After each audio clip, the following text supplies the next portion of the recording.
Bonjour, ravi de vous proposer ce nouveau numéro de Hit Story avec un artiste bluffant. Sa voix nous prend au cœur et aux tripes. Il sort son premier single, Retournez là-bas. Bonjour Jean-Baptiste Guégan, la voix de Johnny. Bonjour, bonjour, bonjour. Alors que représente pour vous ce premier single? Bah, ça représente énormément de choses, ce premier single, parce que cette chanson raconte un petit peu euh, l'histoire que Johnny voulait terminer. Voilà. Donc, euh, donc j'ai eu cette chance de pouvoir partir à Nashville, justement, enregistrer mon album. Et cette chanson-là, voilà, raconte un petit peu voilà, ce que Johnny voulait faire pour la fin de la carrière. Et vous avez travaillé avec un proche de Johnny sur cette chanson et puis sur l'album en général? Bah oui, j'ai eu cette chance de partir avec Michel Mallory qui m'a écrit les chansons. Et voilà, c'est que du bonheur. Et donc il signe à la fois le texte et la mélodie de cette chanson? Alors, il signe toutes les chansons. Toutes les chansons de l'album sont de Michel. Après, oui, alors cette chanson-là, elle est un peu particulière parce que, comme disent les paroles, voilà, retourner là-bas une dernière fois à Nashville. Voilà, c'est ce que Johnny en fait voulait faire. C'était son dernier souhait, enfin, voilà. Et que j'ai eu cette chance grâce à Michel, qui m'a donné l'opportunité de pouvoir aller à Nashville enregistrer cet album et de faire tout dans les règles de l'art, quoi, tout simplement. Comment s'est faite la rencontre avec Michel? Oh, la rencontre, alors, elle s'est faite parce que c'est un Corse, Michel, donc voilà, donc du coup c'est un peu compliqué. Et moi, vu que je suis breton, c'est pareil, donc on est un peu voilà. Et non, non, la rencontre s'est vraiment, vraiment, vraiment très, très bien faite. On lui a dit, on a parlé du projet à Michel, pas moi hein, personnellement, mais comment mon producteur a parlé à Michel donc du projet qu'on avait aujourd'hui de rendre le plus bel hommage à Johnny Hallyday.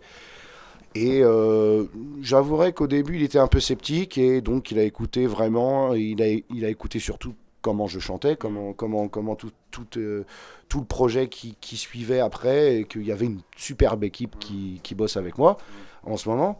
Et donc il a dit, bah écoute, je fonce pour la dernière fois et il a même clairement dit, je tire ma révérence. C'est mon dernier souhait après. Je tire ma révérence, voilà. Et vous avez tout de suite vu le potentiel de la chanson, le côté tubesque. Alors, je ne sais pas si. Non, j'ai pas vu le côté tube tout de suite, ni le côté succès. J'ai surtout vu le côté que moi j'aime. Voilà. C'est-à-dire que côté un peu rock, folk rock, voilà. Et, et c'est tout à fait la musique que moi j'adore. Voilà. Vous devez avoir hâte de l'interpréter sur scène. Ah, j'ai hâte à l'interpréter sur scène et surtout à la montrer aux personnes qui viennent me voir, bien sûr. Est-ce que c'était une évidence que ce soit le premier single en fait parmi tous les titres du futur album?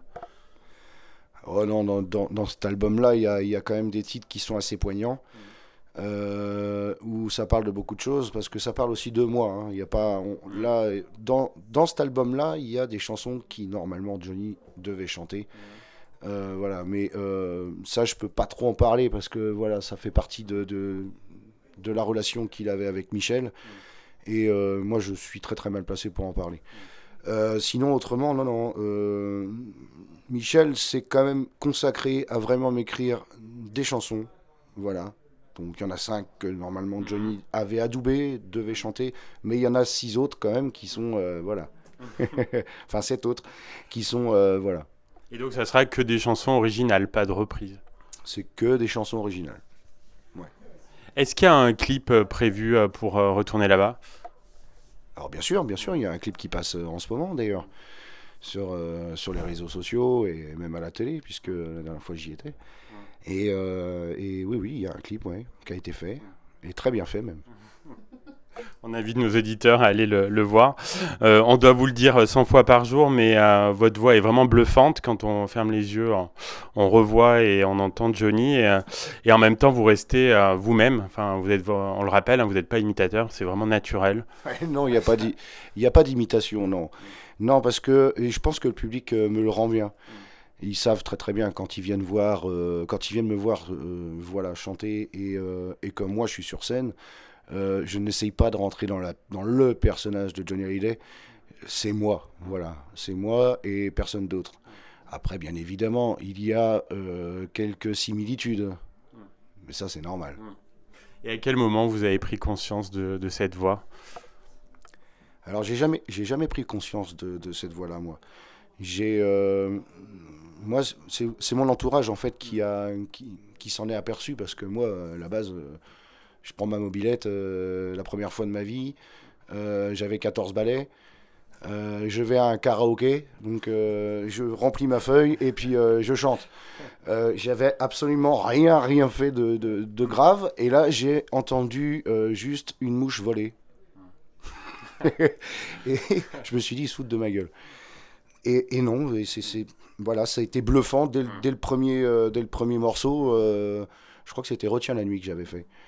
Et la toute première fois, ouais. Et après, j'ai chanté Je la croise tous les matins. Et après, je crois qu'on a fini en spectacle. Parce que plus personne voulait chanter. Mais en fait, on a fait. Le karaoké a fini en spectacle. Voilà. Et j'ai commencé comme ça. Votre tournée actuelle, donc, qui est en hommage à Johnny, ça sera toujours le plus grand dans votre cœur? Oui, bien sûr. Et je le dis même sur scène. Il y a un moment, je dis l'importance pour moi est de rendre hommage à celui qui pour moi sera toujours le plus grand dans mon cœur. Parce que je trouve cette phrase très, très vraie. Voilà. Et que jamais, jamais, jamais de la vie, j'ai jamais menti à personne. Donc voilà. Est-ce que vous seriez en mesure de nous donner un top 3 de vos chansons préférées ou pas? Ou c'est compliqué? Top De 3. Johnny. Top 3. S'il n'en avait fait que 3, le pauvre. Oui. Euh, ben, je ne sais pas. Moi, pour moi, ma préférée, c'est L'Envie. Maintenant, il y en a plein d'autres que j'aime. Mais il y a des chansons qui ne sont pas connues de Johnny que je préfère. Voilà. Genre, par exemple, J'ai pleuré sur ma guitare, qui est magnifique. Voilà. Que des fois, je m'amuse à faire sur scène. Mais enfin, les préférées, franchement, vous voulez que je vous le dise? C'est celle que Michel m'a écrite. Très bonne réponse. Alors, les réactions du public qui est parfois en larmes, ça vous émeut? Alors, je les vois pas forcément en larmes parce que avec les jeux de lumière sur scène, on les voit pas. Alors, on me rapporte. Oui, on vient me dire, oui, c'est vrai qu'il y a des gens qui pleurent. Ça m'est déjà arrivé de les voir, parce que le premier rang en fait. Mais oui, bah bien sûr que je suis ému et et ça me donne même encore, je crois, plus de niaque et d'envie de leur prouver qu'il n'est pas mort, il est encore là. Oui, vous avez gagné leur cœur, hein, de ces fans du taulier. Vous devez en avoir une petite fierté quand même. Enfin, une réaction plutôt positive de voir que ça a été bien perçu par le public. Alors j'en suis très fier, bien sûr. Je suis très fier puisque je suis même membre du club de moto que Johnny a fondé, les Desperados.